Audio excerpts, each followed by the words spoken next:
Om Jnanatimirandhasya Jnananjana Shalakaya Chakshuru Nilitam Yena Tasmai Shri Gurave Namaha. Hare Krishna.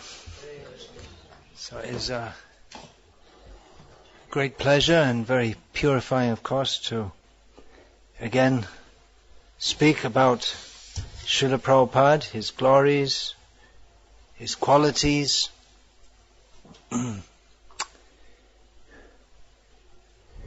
It wasn't easy.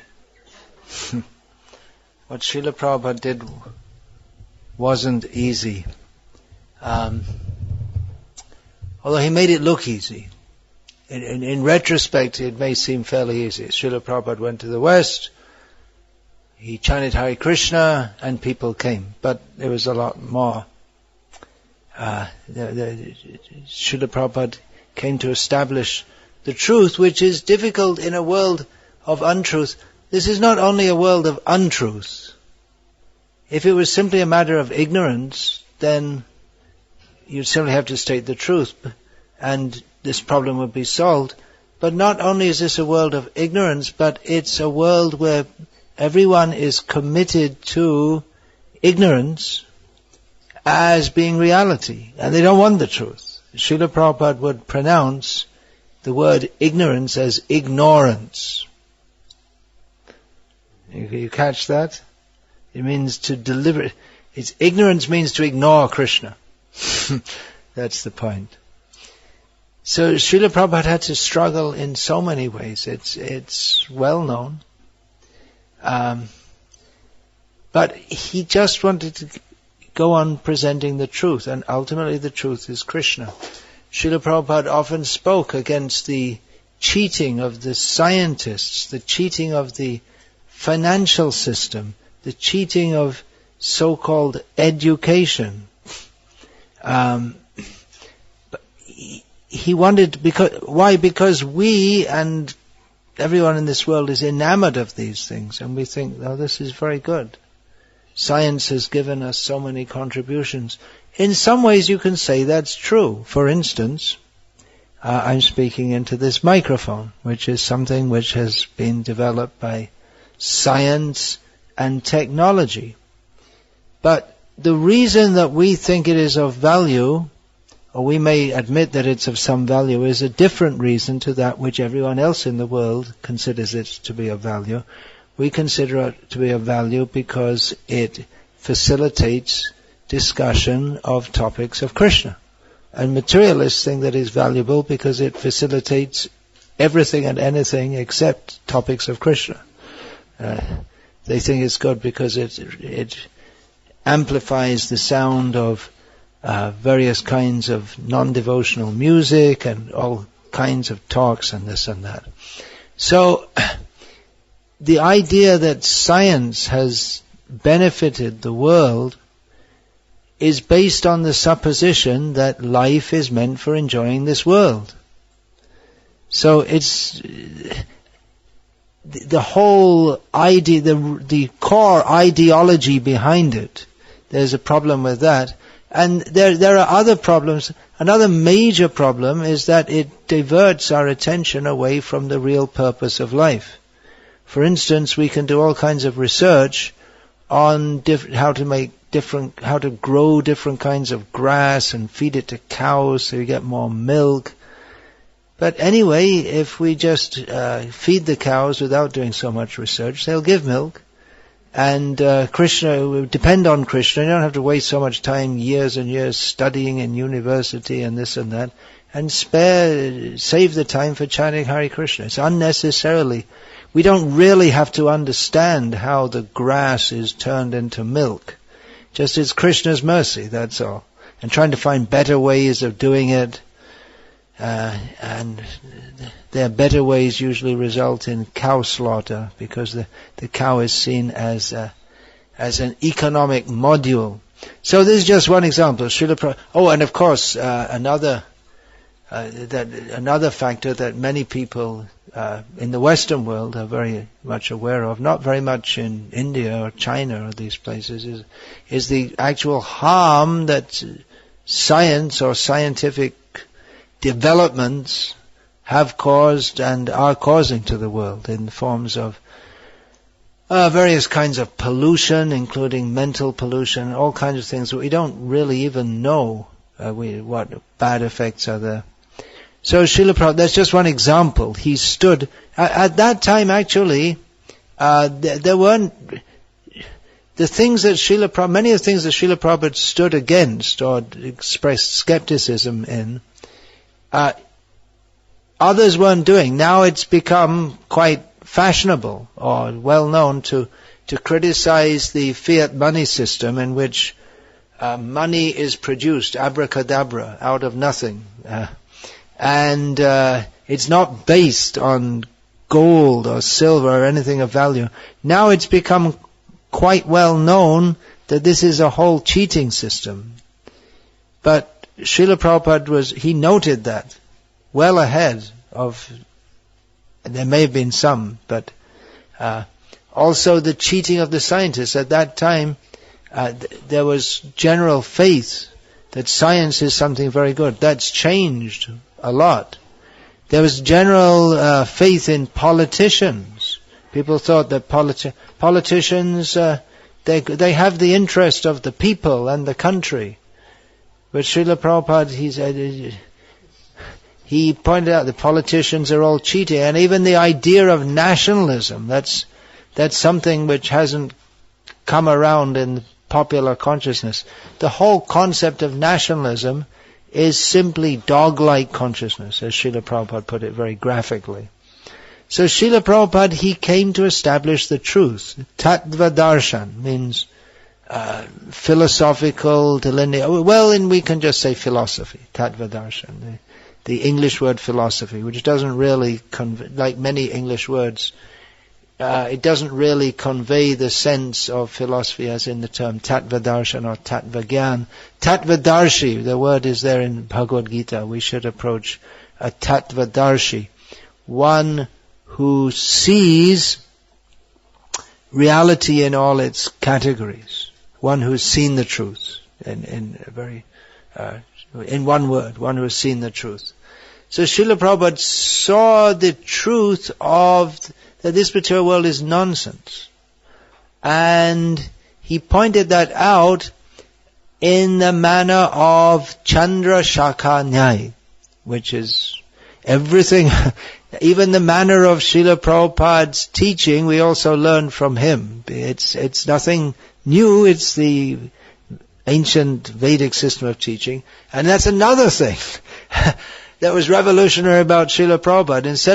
Instead of saying, I'm bringing something new, in the Western world you have, new kind of art style, new kind of music, new kind of fashion, new discovery, invention. Prabhupada said, no, it's all nonsense. Whatever is true, and it doesn't change. So if it's old and it doesn't change, it's better. He stated that his authority derives from the fact, what he says is true, because it derives from the fact that it's based on that which has been accepted as true since time immemorial and is true, and always will be true. Not that I've invented something new. So a completely different approach. And then what was I going to say? Because I sidetracked into something else. What was I speaking about? You also... Nationalism. Yeah, nationalism. So Srila Prabhupada also pointed this out. It's actually a new phenomenon. There was no such thing as nationalism until recent times. Or nation states is a fairly recent phenomenon. So Srila Prabhupada, he came to give reality. Yes, I was saying Chandra Shaka Nyaya. That's where I left off, yeah. So Chandra Shaka Nyaya, it's a child wants to know, he's heard the word, the moon. What is the moon? So the mother points out, you see the tree there, 2 branches, that round thing there? That's the moon. So you point out something close that's known. And then you point out to something that's not well known. So it's a matter of teaching in phases. So Srila Prabhupada, he's pointing out that all the defects of material existence, of modern society, did so not that simply to understand the defects of this material world is perfection in itself, but to point us to the actual reality, to convince us that this world is not real. There's one very, of course, Srila Prabhupada, I was going to say one very interesting statement, but of course, everything Srila Prabhupada said was very interesting. One thing he said about Time magazine, maybe you're familiar with that. I don't know if it's it used to be quite popular among devotees. I don't know if it is any still. I don't think so. No, there's the internet. Yeah. So it's news and news analysis. Actually very intelligent people in a material way, analyzing all the news and what's going on in the world and different trends and this and that. And Srila Prabhupada, he was shown this by one devotee, and Srila Prabhupada said, you shouldn't read this, because if you read this kind of thing, it makes the material world seem real. I remember actually, because one of my strange, in my own life, one of my strange services, when we were first in Bangladesh, in Dhaka, in the capital, we had a Muslim landlord who wasn't really a Muslim at all. He wanted foreigners as tenants. He lived just opposite us, so that we could bring him whiskey, because in Bangladesh only foreigners are allowed to buy whiskey. So, such nice music makes the material world seem nice. So he used to get Time magazine, he wanted me to read it, and I had to go and socialize with him, and then discuss things. And that was one of the less, so many things we had to do. I won't tell you all the things we had to do, just to get a little toehold there in that country. So I used to, I think it came out every week. And I used to read it, and then all of a sudden I found in myself that I'm thinking, oh, America's so wonderful. I said, what's going on here? It must be that Time magazine. It doesn't write America is wonderful, but it's the underlying pulse of everything. America is wonderful. As in Srila Prabhupada's books, the underlying pulse is that Krishna is wonderful. Surrender to Krishna. Every line, every word, even the space between the letters. Srila Prabhupada is pushing, surrender to Krishna, you rascal. So it wasn't easy. It was never easy. Sometimes we think that, well, we should try to make everything easy for everyone so they can come to Krishna consciousness. And there's some merit in that, but at the same time we have to understand that for people to take the truth as it is, even people who are pious, they're not often inclined to take to Krishna consciousness, surrender to Krishna. Just like yesterday we saw so many pious people came. Their culture is, Krishna is in their culture. But most of them are not very inclined to surrender to Krishna, give their life to Krishna. And even those of us who have come to the shelter of Srila Prabhupada's lotus feet, is constant preaching is required. That we have to go forward, advance, give up material attachments, don't remain in Maya, take Krishna consciousness seriously. So it's a lot of work. As Srila Prabhupada, he used to quote his own spiritual master as saying that to make one devotee takes gallons of blood. It's not such an easy thing. Srila Prabhupada, he went to America and he taught Bhagavad Gita. We're not the body. We're eternal servants of Krishna, the Supreme Personality of Godhead. And Bhagavad Gita is, of course, presented in the context of Krishna enticing Arjuna to fight. If we take the main narrative, we can say, in the storyline is that Arjuna didn't want to fight, and Krishna convinced him to do so. And Srila Prabhupada, he would speak on Bhagavad Gita and saying that Arjuna wanted to be non-violent, and Krishna chastised him for his nonsensical attitude. This was during the time of the Vietnam War, and almost all of the persons coming to hear Srila Prabhupada were hippies who were absolutely convinced that the Vietnam War is something very wrong, and any good person would oppose that. And Srila Prabhupada, you can see it's right in his lectures, he said, you voted the government, and if the government sends you to fight, you have to follow. It was completely against the hippie ideas of peace and love and justice. But Srila Prabhupada wouldn't flinch from that. It's not even it's the setting that Krishna is convincing Arjuna to fight. It's the setting in which Krishna explains the higher values. It's not that Krishna is exhorting everyone in every circumstance to fight. The message for everyone which Krishna delivers through Arjuna is that we should surrender to Krishna. Understand this material world is miserable. We don't belong here. But Srila Prabhupada, even when he came to understand that it wasn't a very popular example, he could have just spoken the Bhagavad Gita, leaving the philosophy, leaving out that context. He didn't have to go on saying that, well, Krishna is he's exhorting Arjuna to fight, but he went on with that. He didn't withdraw from that. In fact, it seems he almost took that as a challenge to defeat that wrong idea of absolute non-violence, the peace and love, the idea of the hippies, which is another materialistic idea. Generally people think, well, if someone talks about peace and love, they're very good. But they're not very good if they're not devotees of Krishna.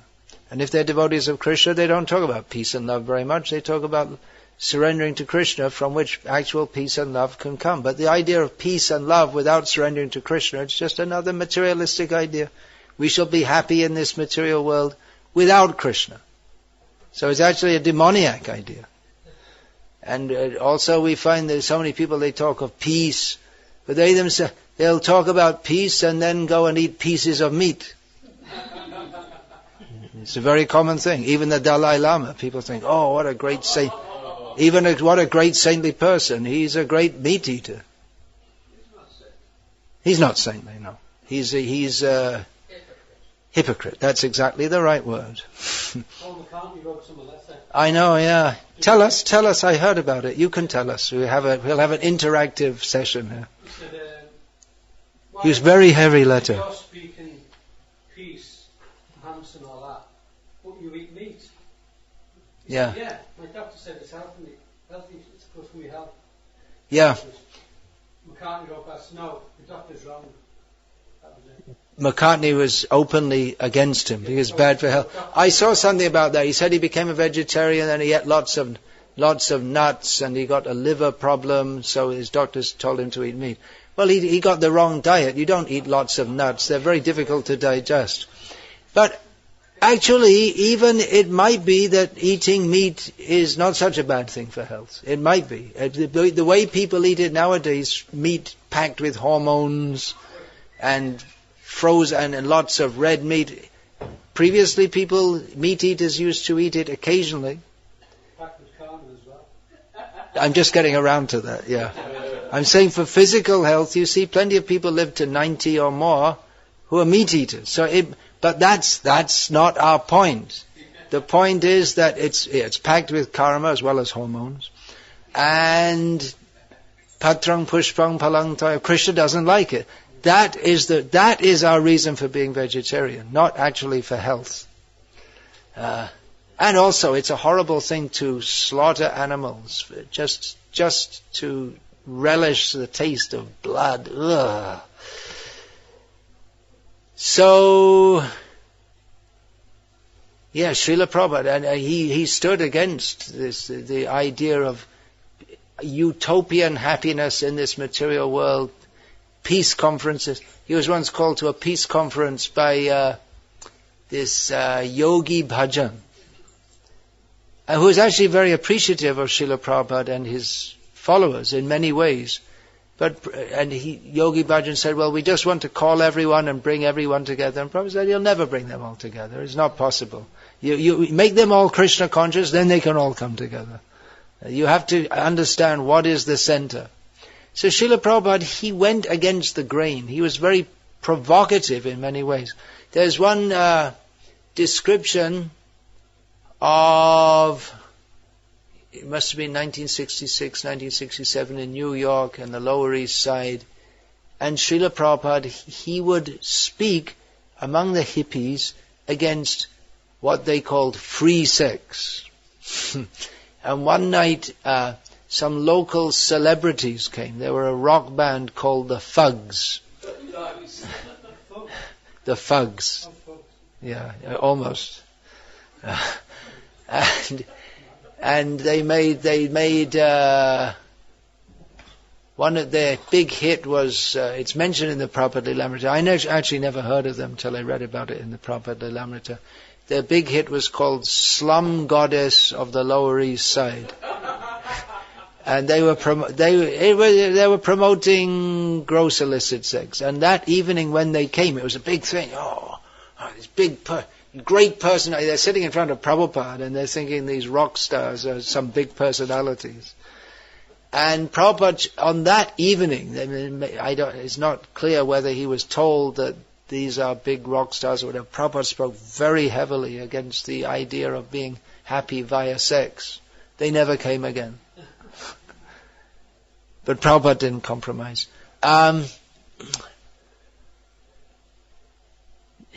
Umapati, Das at the time, he narrated several times. He told me more than once, and he wrote it several times, that he said to Prabhupada, they were going back 1966, 1967, he's one of the first maybe in the first 10 initiates. And he said that, well, Swamiji, at that time they called Prabhupada Swamiji, don't you think that it'll be difficult for the Americans to accept all this? Prabhupada said, I'm not speaking to please the Americans. I'm speaking to establish the actual truth. And the two things are very different, speaking what people want to hear and what they need to hear. There is, at the present time in our society, the idea you give them little bit by little bit by little bit, but we never seem to come to the whole bit. I've discussed that in some detail in one of my recent books on speaking strongly in Srila Prabhupada's service, that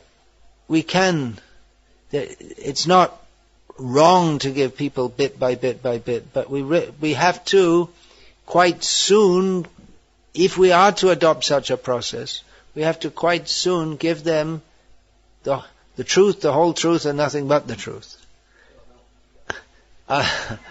Otherwise, what happens, we become accustomed to avoiding the truth. And people, even among ourselves, we seem to think there's something wrong in distinguishing reality from illusion for the welfare of all. So, there are so many examples. Vietnam War, illicit sex. Oh yeah, Prabhupada said the United Nations, he likened them to a pack of barking dogs. He said, if you get a group of dogs and put them in a room, will they be peaceful? No, because they are not peaceful by nature. So he said the United Nations, they're all low-class people. They have no regulative principles. So it's like a pack of dogs. He said there'll never be peace. Oh, and with same thing he said to Yogi Bhajan. when Srila Prabhupada was preaching, that was the height of the civil rights movement and feminism, burning the bras and all this kind of thing. And Srila Prabhupada, he said, it's spiritually equal, but materially there's a difference. Not an easy thing. It's more difficult in the present time to say things like this. There's this idea that if you try to say that any person is better than anyone else, that's very wrong. Or if any gender is better than another, or any religion is better than another, everything's all the same. One kind of Mayavad, everything's all the same.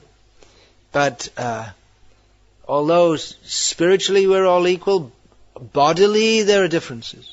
It's not that, as Krishna says in Bhagavad Gita, Vidya vinaya sampanne brahmane gavi hastani shuni chaivashvapakecha pandita samadarshanaha.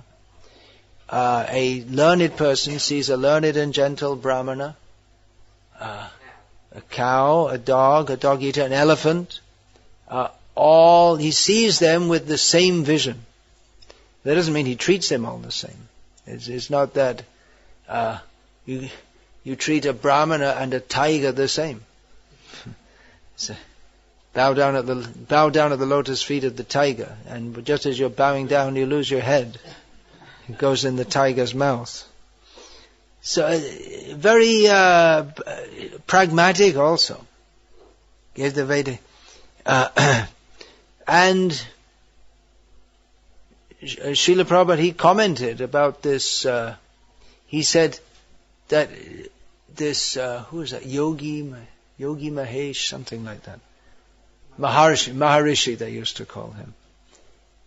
So Prabhupada said, yeah, if I could also cheat people like that. But yeah, I give regulative principles. Because he gave regulative principles. The hippies was just do your own thing. No rules, live free.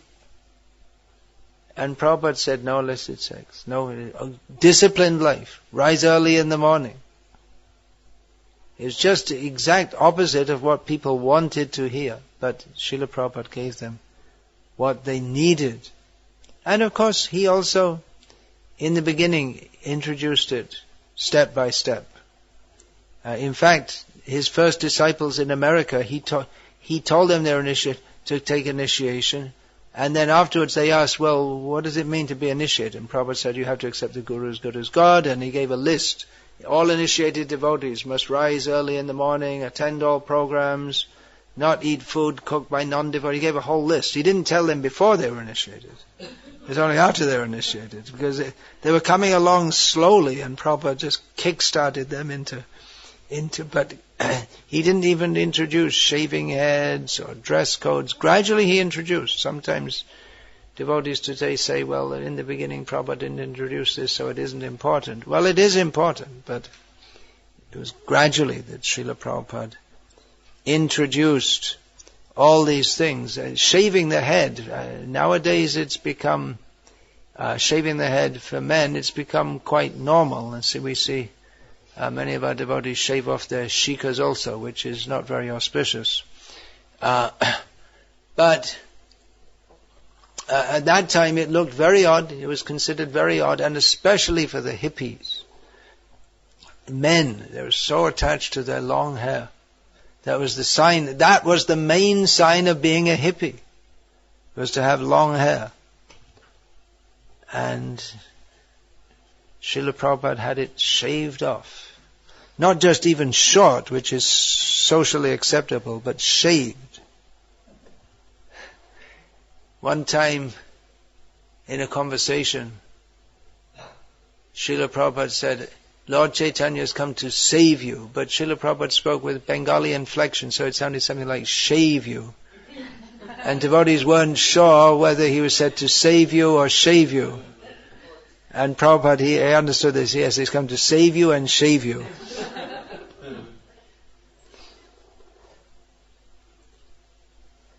So Prabhupada, he was very concerned to give Krishna and not to cheat others, not there to be any semblance of cheating. Make everything very clear. But it seemed to many to be harsh. A very popular book at that time was called I'm Okay, You're Okay, which means live and let live. Whisper words of wisdom, let it be, said. See, you're laughing. The others aren't laughing. They don't know. You see, the Beatles they're being forgotten now. Gradually, there was such a big thing. The words of the sung to such a tune that it sounds like profound wisdom. Whisper words of wisdom, let it be. What is this, let it be? Let it be. I'm hungry, let it be. Don't eat. I'm still hungry. 2 days I didn't eat anything. Let it be. Let it be. Don't do anything. They just let everything be as it is. It's such a nonsense idea. And Bhagavad Gita, Krishna says, Sharira yatra pichate na prasiddhyeda karamanaha. Even to maintain the body, one has to do something. So the idea, just let it be. It's meaningless, completely meaningless. But it sounds profound to people who's, are just stupid, that's all. Fools, rascals. Srila Prabhupada commonly used these words. Nowadays we have the idealized Prabhupada, the nice old grandfather who used to smile at everyone. But, he did smile also. But Prabhupada is very strong. He himself said that when I first came, I thought when I said to the Americans that now you stop meat eating, gambling, intoxication, illicit sex, they would say to me, Swamiji, you please go back home. But he said it anyway. And people took it. Gradually people took it. And they realized that yes, this is correct. He's the first person who's actually spoken to us what's real. Those who know do not speak, and those who speak do not know. That's the Zen saying. But those who know do speak. They tell people. But the problem is that most of the people who are speaking don't know, but they think they know.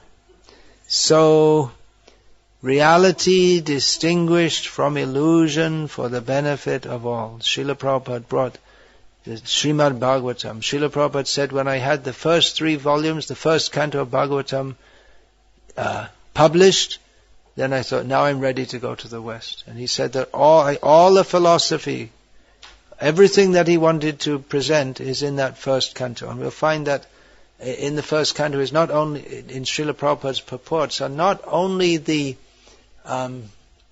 philosophy of Krishna consciousness, but a whole blueprint for Krishna conscious civilization. How the king should be, education system, marriage system, how government should be organized, everything. In seed form, everything is given there. And there's a lot more to develop, actually. If we are to establish, I was just looking at the Vyasa Puja book that was published just now. And it's heartening to see that at last, at least, some of our leaders are beginning to talk about Varnashram. But if we're going to establish Varnashram Dharma, it will require much research. Because we don't have a model of that at the present time. We haven't seen it working. And there are many questions. I myself am involved in establishing some what are called Varnashram communities in India. But the start is there. Living on the land, simply growing our own food, chanting Hare Krishna, gurukuls, no electricity, I said that already. And so it's a start. It's not easy, but there's some stuff. But there are so many things. There's so many questions arise. Living on the land and growing the food that's relatively easy. And to convince people to do it is not so easy. But actually in the West, if we had these communities as Prabhupada wanted, then, as Prabhupada said, people would join us in their millions. It would be a great preaching in the West. What to do with all the refugees? Well, they can come. They'd come, give them a place. And in America, there's so many beggars on the streets, much more than in England. So, Srila Prabhupada said, we can't expect everyone to be fully Krishna conscious, but the Varnashram is to engage everyone at some level. So it's a great mission that Srila Prabhupada gave. And he gave it in seed form, and we have a great task to establish that. And that in itself will be great preaching, to show that Krishna consciousness is not just some theory or some Hindu cult, but it's a practical way of life that everyone can take to at some level. Of course, in our Varnashram communities, not everyone is expected to be fully Krishna conscious, but they're not going to eat meat, they're not going to drink wine. There may be some allowance even for that, but not in the beginning. At least in the beginning we have to have dedicated devotees. Srila Prabhupada also described, in Vedic culture, meat eating is not fully banned. He said, in fact, there was some discussion with Dr. Patel on the beach in Bombay, and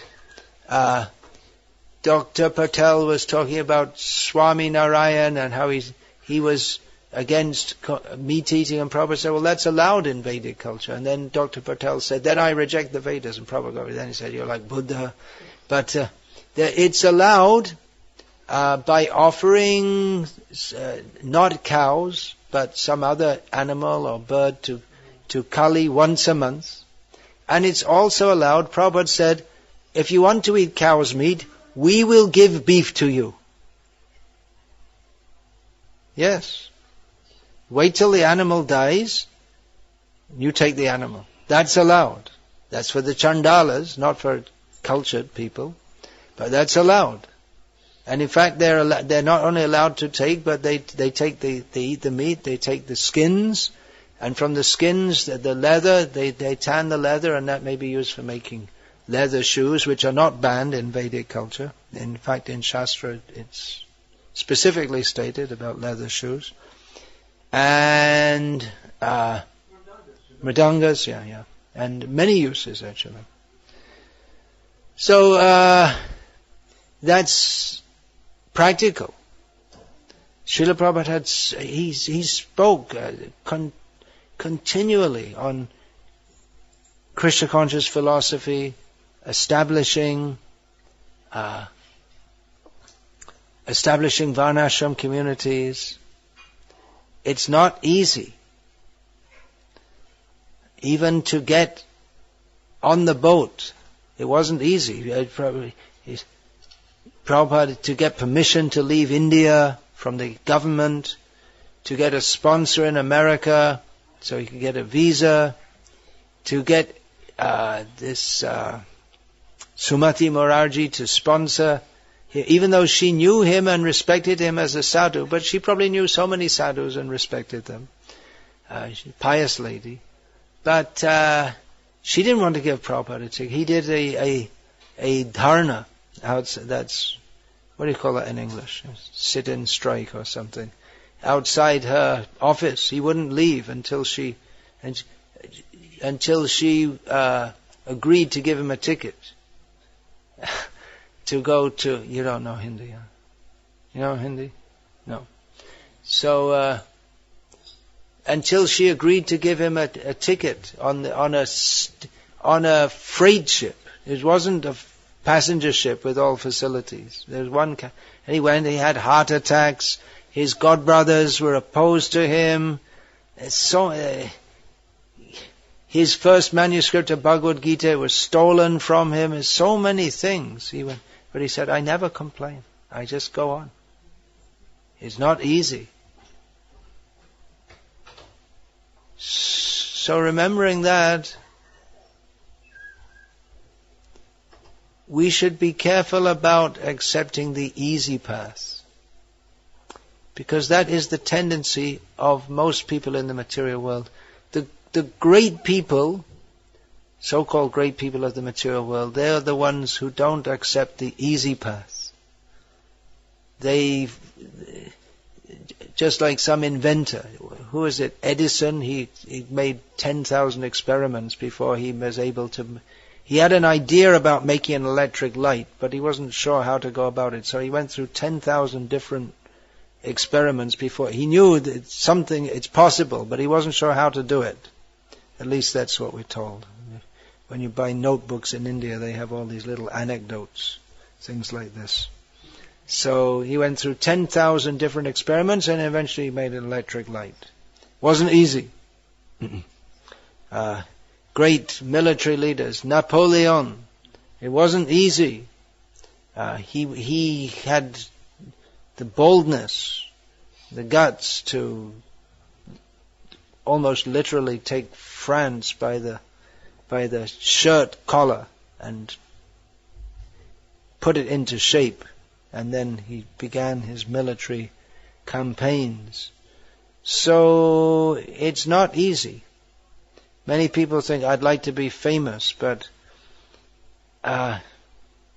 it's not easy.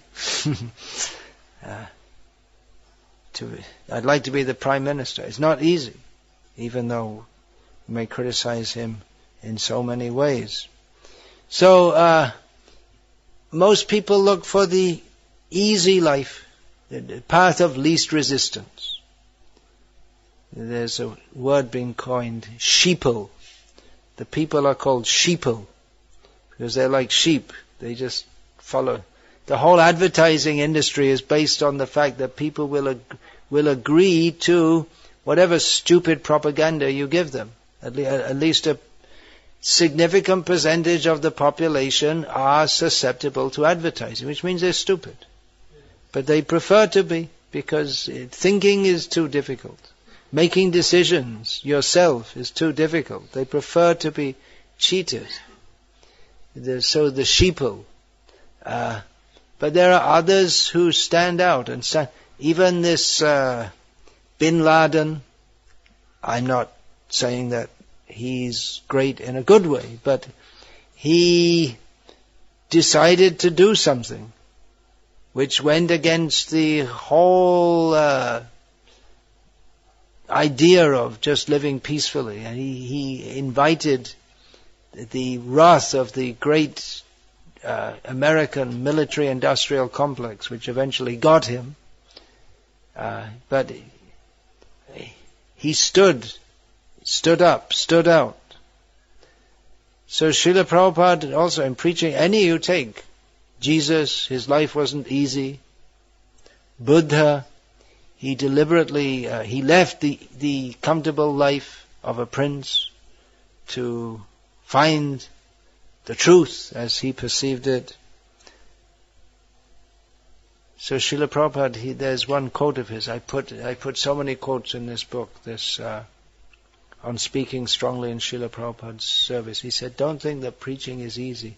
Preaching means fighting.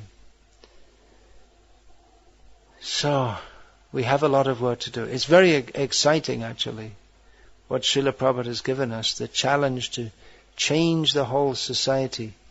We have, by Srila Prabhupada's mercy, what he has given us. He's given us blueprints for changing the whole society. He's given us the knowledge we have, the philosophy we have. It works. It's great. It explains everything, as much as everything can be explained. Getting that across to the people, communicating that. The philosophy of Krishna consciousness, the lifestyle of Krishna consciousness, it's a great challenge. Probably the greatest challenge that the Western world is facing at the present time is the challenge of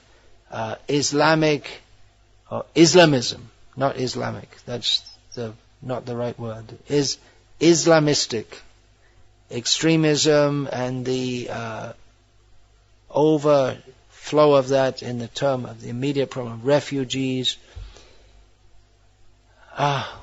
Well, what's the Krishna conscious answer to that? Did we think about it? We should be involved in such matters.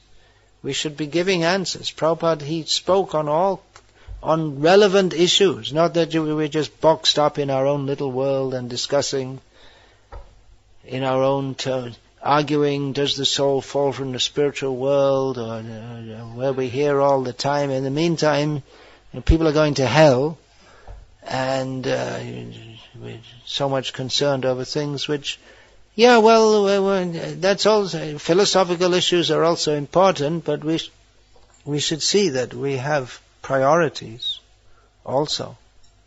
Srila Prabhupada, we see, was so active with the mission of fulfilling the order of his spiritual master, that people are suffering. We have to do something to help them.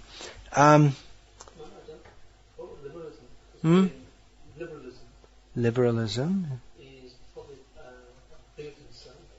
Liberalism is a big concern. A bigger concern than probably the terror. Liberalism is a bigger concern, but I'm saying in terms of what's perceived as the problem. It's not widely perceived that liberalism is a problem. It's widely perceived that non-liberalism is a problem. That's also part of that. It's liberalism, which actually underlying it all is Mayavad. Srila Prabhupada penned his own pranam mantra, Nirvishesha Shunyavadi Paschatya Desha Tarne. So our fight is philosophical. We also have to establish communities of devotees living together peacefully, which for us should be our big issue. How we can live peacefully and cooperatively with Krishna in the center, and not peacefully just simply on I'm okay, you're okay, let's all smile together. Not in this new age, wishy-washy, sentimental, but actually real unity. In real unity can be seen when two or more people can vigorously disagree with each other and still go on. As sometimes Bhima would criticize Yudhishthira like anything, but they would go on, because their unity was so deep that it wouldn't be. There was no question, even though Bhima would criticize Yudhishthira, and Yudhishthira would give him a proper reply also. But there was no question of Bhima actually rebelling against or rejecting, because their unity, their internal unity was so strong. So that kind of unity is very strong. Not this kind of unity where we just pretend we love everyone and we smile at them, but actually we don't like them at all. That is very much part of the British psyche, especially I think in South England, where I was raised, and I hated it as a kid. Where people just smile at each other, but actually they hate each other, but they make a show of being nice to each other.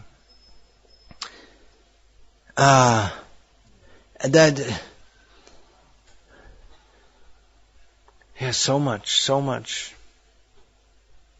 As Srila Prabhupada said that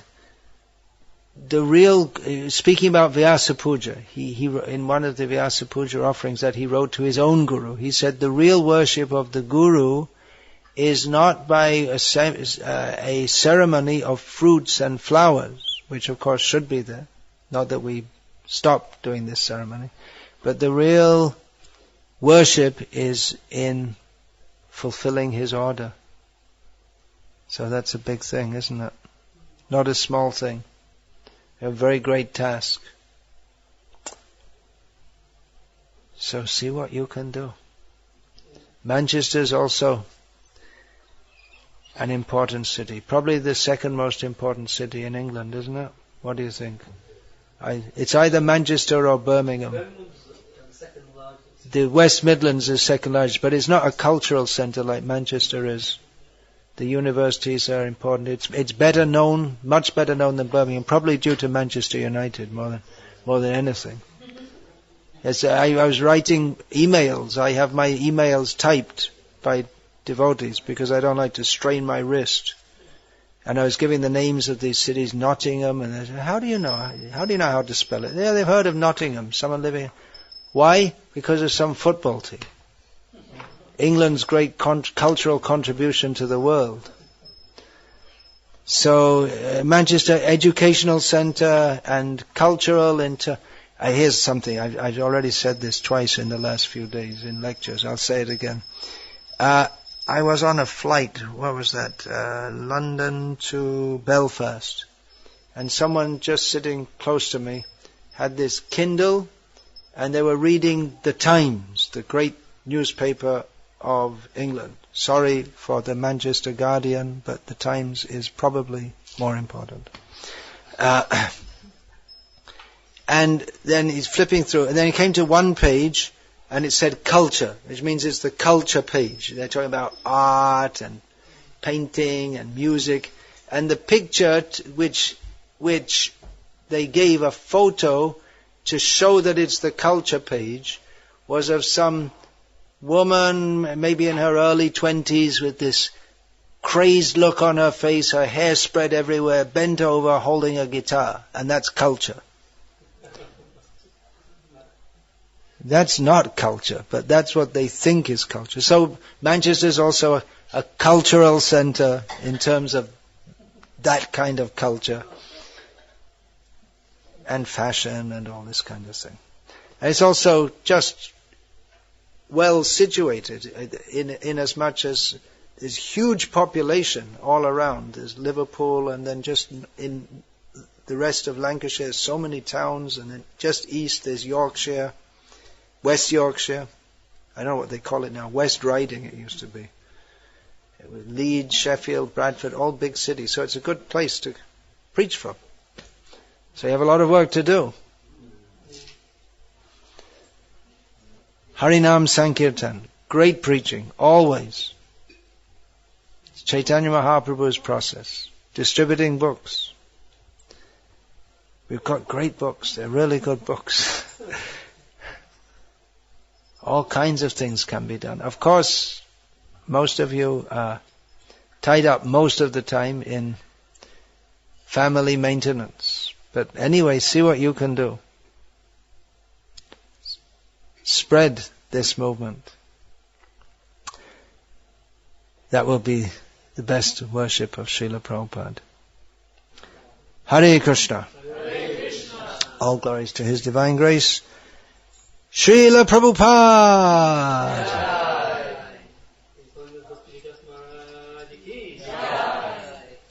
Having said that, I myself, I'm not going out these days much on Harinam and book. I'm sitting and writing a lot of the time. But the books also have their message. Important books. That's Prabhupada's order to me. I do travel around and meet people. Establishing communities. It's also very important. Hare Krishna. Any question? Maybe it's getting a bit late. Some of you have to go. Anyway, if there are one or two questions, yeah. We hear two ideas. One idea is that we should leave people with a good impression. We should leave people with a good impression.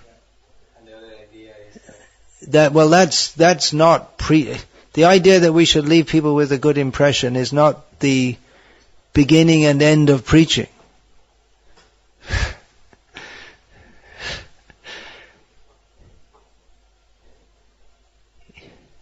Yes, we should give people a good impression, but more important, as we hear from Shastra and from Srila Prabhupada, is to give people the message of Krishna. Jare, deko, tare, give a good impression. We don't find that. To give them the message of Krishna. They may or may not like it. We shouldn't unnecessarily give people a bad impression, but it may be that just by giving the message, that in itself will be a bad impression. Because people don't like it. This point is, this and all similar related points is discussed in detail in this book that I've compiled called On Speaking Strongly in Srila Prabhupada's Service. So if you really want the answer in detail, it's in there. Truth hurts, but it can hurt, yeah. That's what Bhaktisiddhanta Saraswati Thakur said. A sadhu is one who cuts, like a butcher. And that's from Krishna's statement in Srimad Bhagavatam. Tato du sangha utsrija satsu sajjaita buddhiman santa evasya chindanti manovaya sangam uktibihi. Krishna says that having understood this material world is useless, one should give up bad association and being very intelligent associate with sadhus, and sadhus are those who by their words cut, they slash to pieces, chindanti, they slash to pieces all our mental concoctions. So it can be painful, but it's also very liberating. It's like, have any of you ever had a boil or an abscess? Hurts like anything. And when it's cut, it hurts. Especially if they don't use anesthetic, which I had that experience more than once. It's really very painful. But after it's over, still you feel some pain for some time, but then the relief. Or another example, like passing stool. It can be after constipation. It's, what a relief. So we have so much stool in our minds. Sometimes it may be required to be medically removed. It's lifetimes and lifetimes of piled up stool in our consciousness. Just one, I read it a while back to Note Thakur. He had to go do some magistrates service, right? So he asked his son Bhaktisiddhanta, can you give this? It was a class, about 1,000 people. So he asked Bhaktisiddhanta. I think you're getting a little confused with the debate between Brahmanas and Vaishnavas. On the position of Brahmanas and Vaishnavas. Bhaktivinoda Thakur was expected to be the main speaker, but he was bedridden by rheumatism, and Bhaktisiddhanta Saraswati went. It was a major challenge. And there was only, say 1,000 or whatever, and it was only like, he spoke the truth, and so many stayed, and the others ones who couldn't handle the truth got off. Yeah. There's another in... He also said, if you not speak truth from Shastra, you'll become an atheist. Not exactly, but something like that. Not exactly. He said, if I desisted from speaking the truth for fear of upsetting people's sensibilities, then I would become an offender to the Shastra and to Bhagavan, and I would become an atheist. That's a closer paraphrase. There is an anecdote given in Saraswati Jayashree, which is a biographical work on Bhaktisiddhanta Saraswati Thakur, which was written published during his presence, about his first sannyasi disciple, Bhakti Pradeep Tirtha Maharaj, in Dhaka, which is the capital of East Bengal, now the capital of Bangladesh. This is all this is in this book I compiled, Sri Bhaktisiddhanta Vaibhav. So he went to a meeting, religious meeting with so many prominent people there, including so many prominent, respected Vaishnav leaders.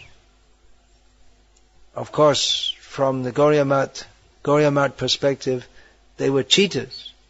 But in the first meeting, he simply spoke about the glories of the Vaishnavas, and everyone was very happy. Then another meeting, they all came again, and then he distinguished between real Vaishnavas and bogus Vaishnavas. That actually became then there was one booklet published, Achar O Acharya. Achar means proper behavior, O means and Acharya means Guru, one who teaches by example.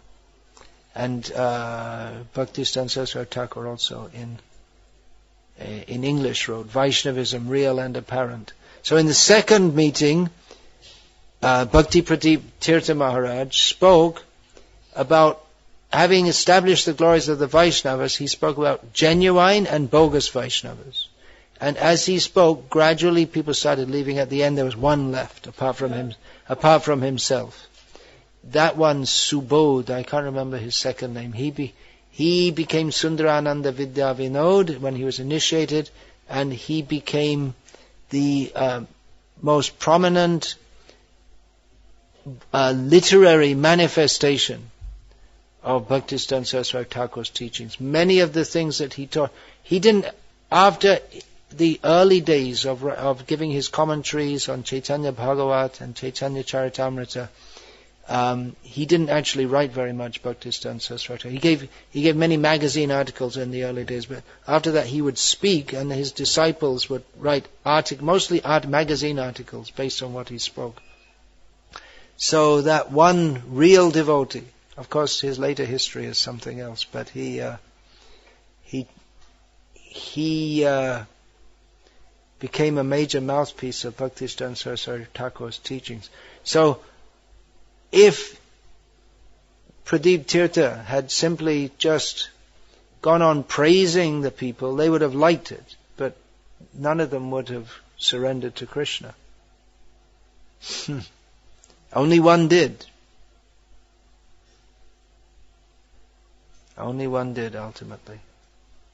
So Pradip Tirtha, he chose the path of, not the easy path. He could see people were leaving. He went on speaking in the same way. He didn't stop. There's much about this in this Bhaktisiddhanta Vaibhav, how Bhaktisiddhanta Saraswati spoke about this. He also had many programs to attract the public. The Gauriya Maths, they would hold one public festival after another to attract people, very attractive festivals, theistic exhibitions. But then when people came, they would preach to them. In fact, they would have, in a major festival, they'd have not only kirtan going on, but they would have several experienced preachers in different places speaking to different groups of people. He emphasized so much the need to speak. It's quite common now, it seems, in Janmashtami festivals that our devotees organize. There's no lecture. There's kirtan and then some Bharatnatyam and some children dancing and some rock dancing and this, but no lecture. Why is that? Well, I guess they want people to be happy and bring more people. Don't say anything to disturb them. But you can have all that. You can have dramas are very good, kirtan. Actually, we don't need this rock and roll at all, because kirtan itself is perfectly pure. We don't. Anyway, all these devotees with their guitars, there are millions of guitar players who are millions of times better than all of them. If you want rock music, you can get it 24 hours a day, 7 days, 24/7 on the internet. It's not that we have to. It's not that it's going to attract people if we play guitars and chant Hare Krishna. We have something unique. So this idea that we should try and make it popular, that's true, but not at the expense of compromising and watering it down. Yeah, you don't have to plug into a big stack of martial lamps, you know what I mean? No martial lamps, Pink Floyd. I don't need it. I don't know what that means. Marsh lamps. Making a lot of noise. I see. Yeah. Big speakers. Big. I see. Okay. Maharaj, this saying is that was it Srila Prabhupada or Bhaktisiddhanta Saraswati who said, we don't need so many stars. Yes. Prabhupada would often quote this from Charnakya Pandit. Ekas chandrastamo hanti kingna tara sahasrasaha. One moon can illuminate the whole sky, not millions of stars. On the full moon night, almost read a book by moonlight. But on the Amavasya night, the new moon night, even though there are millions of stars, you can hardly see your finger in front of your face. Of course, you don't have that experience living in this neon jungle, but if we go to some place away, it has to be actually this neon lights, the refraction goes for many, many miles. So you have to get behind some mountains or somewhere a long way away, but then you can experience that. The moon, so one moon is better than millions of stars. So Srila Prabhupada said, if I had one pure devotee is enough to, we don't need many, many stars. Another, actually this is all discussed in this book, this on speaking strongly in Srila Prabhupada's service. There's one anecdote, Achyutananda went with Srila Prabhupada before there was any development in Mayapur. He went with Srila Prabhupada to visit in Navadvip, the ashram first of all of Bhakti Rakshak Sridhar Maharaj, in which there are not many devotees, but they were very seriously practicing. And then they went to the Devananda Gauriya Math of Bhakti Pragan Keshav Maharaj, in which there were many, this is the way it's described in Prabhupada Lilamrita. There are many devotees, but quite a few of the people living there, they were there because they got free board and lodging, and while they're studying, their village boys come to study in Navadvip, and there seem to be many there, but not so serious. This is the way that it's depicted. Exactly how it was, I don't know. But then after they got back to Mayapur, Achyutananda, he asked that, well, it seemed in one ashram they emphasized quality more, and in another ashram they emphasized quantity more. So, what should be our approach? To emphasize quality or quantity? And Prabhupada said both.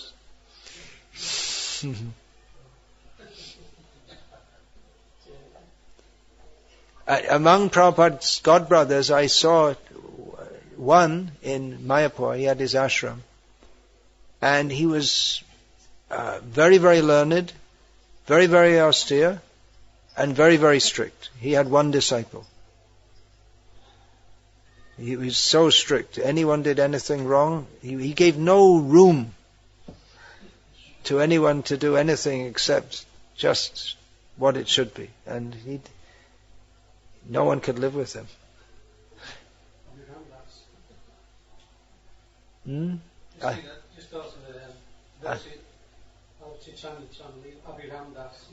Abhiram Thakur with his whip, but if he bowed down to a stone that wasn't a shalagram would break. The children would die, and so on. Okay, Hare Krishna. All glories to His Divine Grace, Srila Prabhupada.